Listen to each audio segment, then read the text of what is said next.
অভিজিৎ আচাৰ্য এই মুহূৰ্তত এটা ডাঙৰ খবৰ লৈ আহিছোঁ নগাঁও সদৰ আৰক্ষী থানাৰ প্ৰাক্তন পূৰ্বৰ যিগৰাকী অচি মনোজ ৰাজবংশী খকুৱা এগৰাকী আৰক্ষী বিষয়া তেওঁক এই মুহূৰ্তত নিলম্বন কৰা হৈছে আৰু ফুল পেড ব্ৰেকিংৰ জৰিয়তে জনাইছোঁ নগাঁও সদৰ আৰক্ষী থানাৰ অচি মনোজ ৰাজবংশীক নিলম্বন অসম আৰক্ষীৰ মুখ্য কাৰ্যালয়ে নিলম্বন কৰিলে বিতৰ্কিত আৰক্ষী বিষয়াজনক জুনমণি ৰাভাৰ মৃত্যুত নাম সাঙুৰ খাইছে মনোজ ৰাজবংশীৰ আৰু গ্ৰেপ্তাৰৰ পূৰ্ণ সম্ভাৱনা মনোজ ৰাজবংশীৰ নগাঁও সদৰ আৰক্ষী থানাত কাৰ্যনিৰ্বাহ কৰিছিল আৰক্ষী বিষয়াজনে নগাঁও সদৰ থানাত অচি মনোজ ৰাজবংশীক নিলম্বন অসম আৰক্ষীৰ মুখ্য কাৰ্যালয়ে নিলম্বন কৰিলে বিতৰ্কিত আৰক্ষী বিষয়াজনক জুনমণি ৰাভাৰ মৃত্যুত নাম সাঙুৰ খাইছে মনোজ ৰাজবংশীক আৰু মনোজ ৰাজবংশীক ইতিমধ্যে CIDয়ে জেৰা কৰিছিল তাক ৰিজাৰ্ভ ক্লোজ কৰা হৈছিল আৰু ইয়াৰ পাছতে তেওঁ আচলতে এই মুহূৰ্তত নিলম্বন কৰা হৈছে এগৰাকী বিতৰ্কিত অচি যিগৰাকী অচি চাওক এগৰাকী বিতৰ্কিত অচি যি সময়ত তেওঁ আচলতে CIDৰ কাষত তেওঁ গৈছিল CIDয়ে তেওঁক জেৰা কৰিছিল জুনমণি ৰাভাৰ মৃত্যুৰ সময়ত তেওঁক লৈ যথেষ্ট ৰহস্যৰ সৃষ্টি হৈছিল তেওঁৰ কি ভূমিকা আছিল তেওঁ সেই নিশা কি ভূমিকা আছিল যি সময়ত জুনমণি ৰাভাৰ মৃত্যু হৈছিল সেই সময়ত এইগৰাকী আৰক্ষী বিষয়াৰ কি ভূমিকা আছিল তাকে লৈ বিভিন্ন ধৰণৰ প্ৰশ্ন হৈছে CIDয়ে তদন্ত কৰিছে আৰু CIDয়ে তদন্ত কৰি ইজনৰ পিছত ইজন আৰক্ষী বিষয়াক ইতিমধ্যে ৰিজাৰ্ভ ক্লোজ কৰিছে ৰিজাৰ্ভ ক্লোজ কৰাৰ পিছত এই মুহূৰ্তত আহিছে মনোজ ৰাজবংশী সেইগৰাকী আৰক্ষী বিষয়া যিগৰাকী আৰক্ষী বিষয়া নগাঁও সদৰ থানাত ভাৰপ্ৰাপ্ত বিষয়া হিচাপে কৰ্মৰত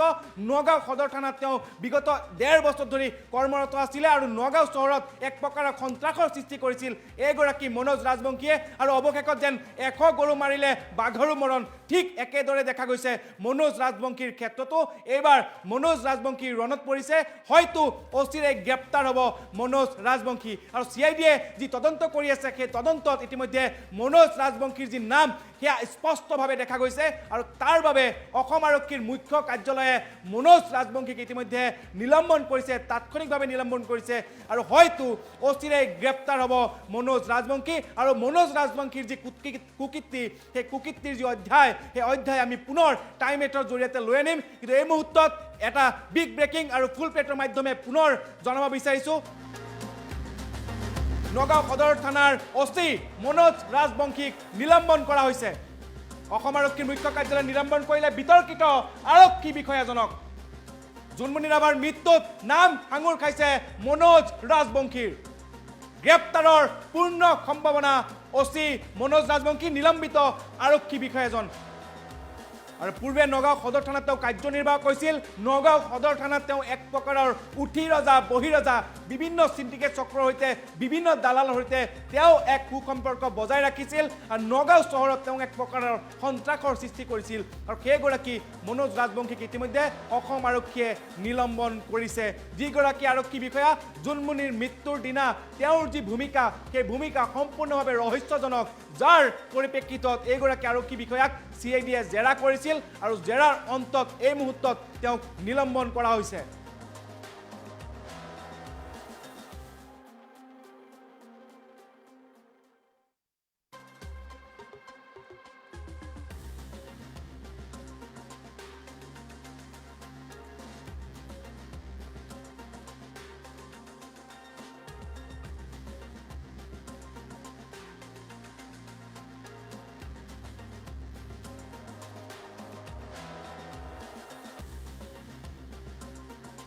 ৰাজবংশীক ইতিমধ্যে নিলম্বন কৰিছে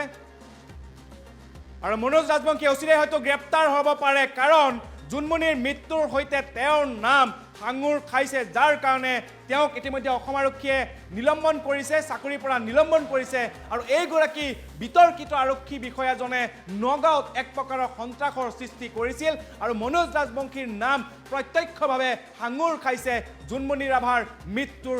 মৃত্যুৰ কাৰণে য'ত নেকি স্পষ্টকৈ জুনমণি ৰাভাৰ মাতৃয়ে হওক জুনমণি ৰাভাৰ পৰিয়াল বৰ্গই স্পষ্টকৈ মনোজ ৰাজবংশীৰ নাম লৈছে আনকি নগাঁৱত ভাইৰেল হোৱা এটা অডিঅ' কল ৰেকৰ্ডতো ইতিমধ্যে মনোজ ৰাজবংশীৰ যি নাম সেই নাম স্পষ্টভাৱে শুনা গৈছে যে মনোজ ৰাজবংশী যিদিনা এইটো ঘটনা সংঘটিত হৈছিলে সেই সময়ত মনোজ ৰাজবংশীৰ যি আচলতে চাল চলন সেই চাল চলন যথেষ্ট ৰহস্যজনক যথেষ্ট সন্দেহজনক আছিল নগাঁও আৰক্ষী অধীক্ষক লীনা দলে যি সময়ত আচলতে তেওঁৰ ঘৰত ৰেড কৰিবলৈ গৈছিল জোনমণি ৰাভাৰ ঘৰত ৰেড কৰিবলৈ গৈছিল সেই সময়তো মনোজ ৰাজবংশীৰ যি ভূমিকা সেই ভূমিকা ৰহস্যজনক মনোজ ৰাজবংশীৰ নেতৃত্বতে নগাঁৱৰ বৰঘাট আৰক্ষী চকীৰ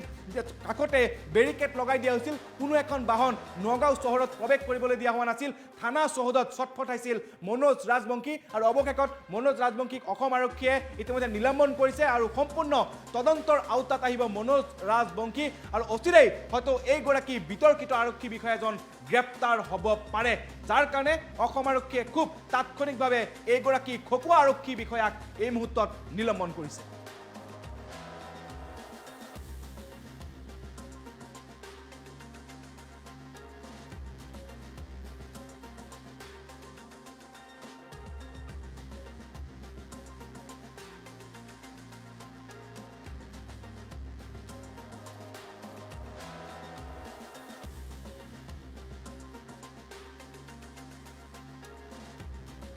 মৃত্যুত নাম খাঙৰ খোৱা মনোজ ৰাজবংশীক ইতিমধ্যে নিলম্বন কৰিছে অসম আৰক্ষীয়ে আৰু গ্ৰেপ্তাৰত পূৰ্ণ সম্ভাৱনা আছে নগাঁও সদৰ আৰক্ষী চকীত ভাৰপ্ৰাপ্ত বিষয়া হিচাপে তেওঁ কৰ্মৰত আছিল আৰু এইগৰাকী কুকীৰ্তিক যি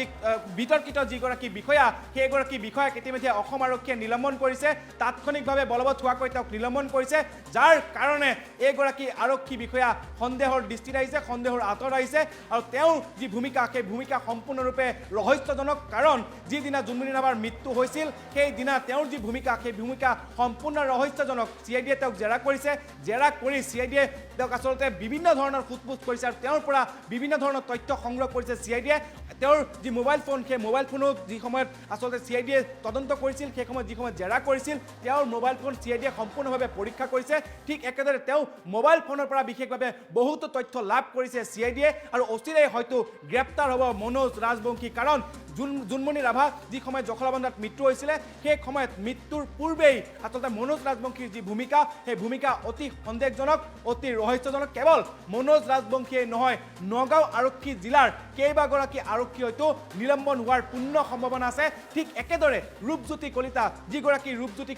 কলিতাৰ আচলতে আশিক ধন্য হৈ এগৰাকী অচিয়ে নগাঁও চহৰত এক প্ৰকাৰৰ সন্ত্ৰাস সৃষ্টি কৰিছিল সেইগৰাকী ৰূপজ্যোতি কলিতা হয়তো অচিৰেই নিলম্বন হ'ব পাৰে তাৰ কাৰণে অসম আৰক্ষীয়ে ইতিমধ্যে তালিকা প্ৰস্তুত কৰিছে কেৱল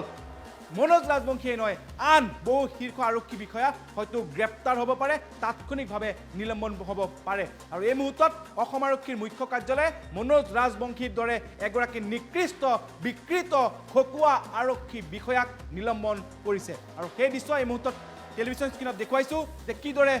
এয়া চিআইডিৰ কাৰ্যালয়ত চিআইডিৰ যি জেৰা সেই জেৰা সন্মুখীন হৈছিল মনোজ ৰাজবংশী আৰু মনোজ ৰাজবংশী এয়া হাতত এখন ডায়েৰী লৈ নিজৰ মোবাইল ফোন লৈ প্ৰৱেশ কৰিছে চিআইডিৰ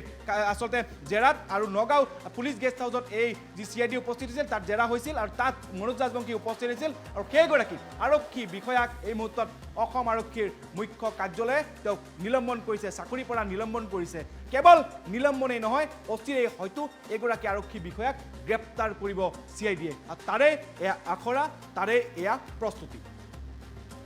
পুনৰ এবাৰ টাইম 8ৰ জৰিয়তে আমি সবিশেষ তথ্য আমি লৈ আহিম কিন্তু এই মুহূৰ্তত টাইম 8ৰ পৰা বিদায় লৈছোঁ।